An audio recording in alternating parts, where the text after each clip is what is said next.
How's it going, everybody? I'm Krusty Old Crow. This is an alternative perspective toy review number 30 on a Marvel Legend Gamerverse outing, of course, Gargantos. And this is him here taking a nap. Wake up, you. Gargantos is from that Marvel vs. Capcom gamer series. Like I said, he is the other chunky monkey besides Juggernaut that gets to knock out Silver Samurai on the back of the box. Not sure what they've got against good old Silver Samurai, but he's there. And of course, if you guys remember, the thing that seemed to be the buzz about this guy was this articulating eyelid and eyeball feature in the center of him, because really that's all he is. He's a giant starfish with a floating eyeball. And we're going to have a real look at this and see if it's as much fun as some of us optimists thought it would be. You know, like, it did look like it would be a good little beastie to have in your collection. Definitely looks versatile with more than just what's going on with Marvel Legends series. As I'm going to show you in some of the shots I took today, he's kind of like the multi-tool of your monster options for your shelf. Big chunky boy. Lots of balance lessons to be learned with this, and posability. So I'll give him my usual review. I'm already going to tell you he's worthy to be on my shelf because I bought him. I wouldn't have bought him if I didn't, but I am going to say I don't know if he's worth that $70 price hit for you guys or not. That's going to be for you to decide. I'm just going to show you why I bought him. And if you guys like those kind of videos, you know what to do. Like, share, subscribe. I'm going to go get into Gargantos. When you get Gargantos out of the box, he is just going to be his main torso. And then you're going to get 6 arms, really 2 sets of arms repeated 3 times. You can tell by the way the tentacles are patterned and the way their similar ends are. One is a ripply end and one is a hooky end. This one's good for grabbing the neck. This one's good for probing and poking people. And all of them are inserted via your typical Marvel Build-A-Fig socket joint. But once they're in there, I find they're not coming out, guys. You're not going to be accidentally pulling these out because you're torquing so much. They're locked in pretty good, but they seat in, like I said, like a big shoulder joint on a big old chunky figure. They'll sit in. They'll come to you straight, and you'll start playing with these wires. And I was covering this on a live last night when I did say my gut was telling me, I don't know if this feels like a $70 figure or not. It really...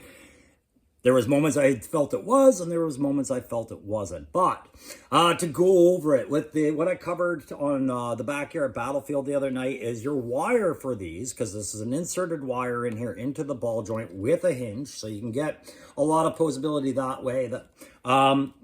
It does look like they rotate at the base, but I've never tried a good purchase. But you can see one side is the underside of the tentacle, that segmented section with some detail there. And then on the back, they all have, the top side of the tentacles and lots of good details there. And if you're a Joe fan, you can already start seeing some Cobra Law purposes and things like that. But if you're a Marvel fan, I think maybe you recognize this guy like I did from the Doctor Strange Into Madness movie, whatever that was called. He fights him at the beginning. I'm not sure what they called him, if he was Shumagorath or if he was Gargantos. I think Gargantos is his Capcom name. But he's going to come out with you, and you're going to assemble him, and this is what you're going to get. He's got these little minor tentacles with a bit of flex. Maybe you can have your character grab one of those to hang on, because just like X-ray glasses on the back of the comics back in the 60s and 70s, we looked at him with all these great ideas and potentials of what he could do with our collection, right? And I don't think anybody didn't picture him wrapping these tentacles around a couple of characters and holding them in the air, like an anaconda would and things like that. But what I'm showing you is the way that wire is set. Again, it starts in the 4/5 region of the tentacle, so right about here. And then it works its way down, and you're going to find your flex points are resistant against the plastic depth that they've put into this. So just like the X-ray specs, you know, I'll tell you, you're going to see girls with no clothes if you put them on. But really what you're going to see is light tricks and things like that. This is far better than X-ray specs. What I'm saying is, while you had all these visions of, you know, great entwinement, the whole Fantastic Four up in the air while he's standing like this, or what have you, you're only get about halfway there. You might get a good entwinement around a character or two, but then the rest of your focus is going to be on keeping this bad boy balanced and upright, right? He is very heavy here, but every limb is equally got its own considerable weight to it. So thankfully, this pliability lets you kind of make your own feet with them, and you can see a lot of people taking photos where they're splayed out. This is your trick to balance them in a higher pose. But the lower the pose, I find, the lower the center of the gravity, the more likely you're going to be able to manipulate heavier things up here. So it's really how you want to play with it. Forward, backward bend on this, like I said, and I've already discussed the wire. At the back, you can see there is absolutely no detail whatsoever. He's just kind of a glob of tentacles and not much more, like a big old starfish on the back, and that's fine. But it does, you know, make me wonder about the one accessory he does come with. In the Capcom game, of course, he would project these egg seeds or whatever they are, you know, straight out of Bowser and Mario Brothers or what have you. But they're like little baby versions of him. And he'll throw his little baby eggs at people, and that's fine. I did notice they do have a hole in here, you know, continuing to spark my curiosity if Hasbro is going to, you know, kind of start working in some battle stands for projectiles and flying characters. And if they've got some ideas working towards there, because you can see it on there. And I went and I had a look for what stands work with it, and it is not compatible with Jada Street Fighter effect stands like I was hoping, because those seem sturdier.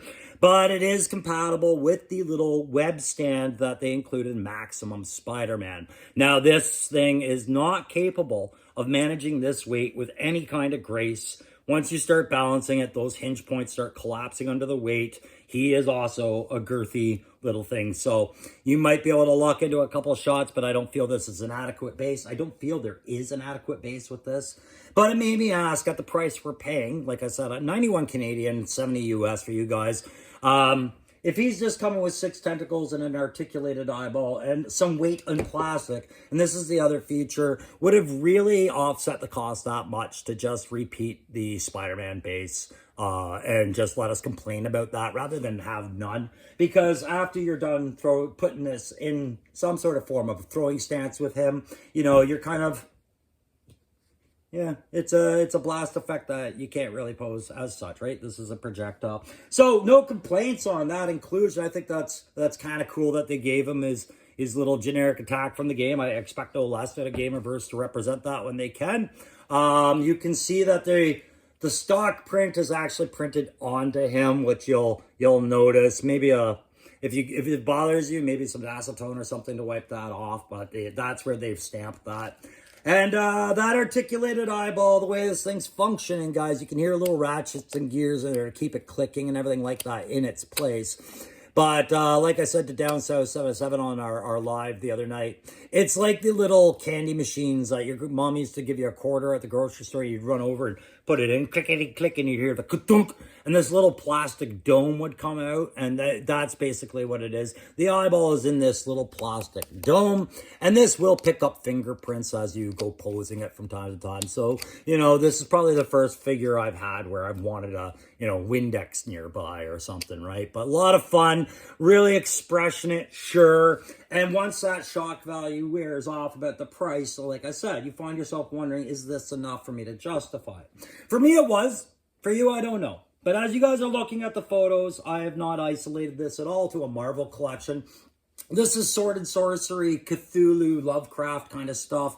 This is demons. This is space. This is whatever you want it to be. So the last point I would say on a negativity aspect of it is, what I worry about is a lot of people that do have room in their budgets and their collections for something like this, but then it starts becoming a shelf killer because of the softness and the structure. Maybe this sits fine for a day or two, but then maybe this takes over, and that's about a good square foot worth of heavier plastic falling down and knocking down a lot of stuff with these mandibles. That's my concern about it, really. You know, that he's a shelf monster, and maybe this monster actually does act like a kaiju and takes everything down with him.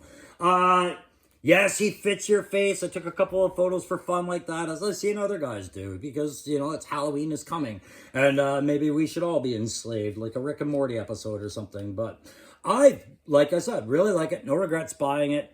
Not recommending it for people who are feeling the pinch right now. This is taking the place of a few figures in your collection, possibly, and in shelf space, it's taking even more than that. But if you do like these big monsters and you're a big Lovecraft fan, or you're a big fan of the Capcom game and you like this collection, I think he is very worthy for that sense, and he's a lot of fun to play with, as I've been showing you.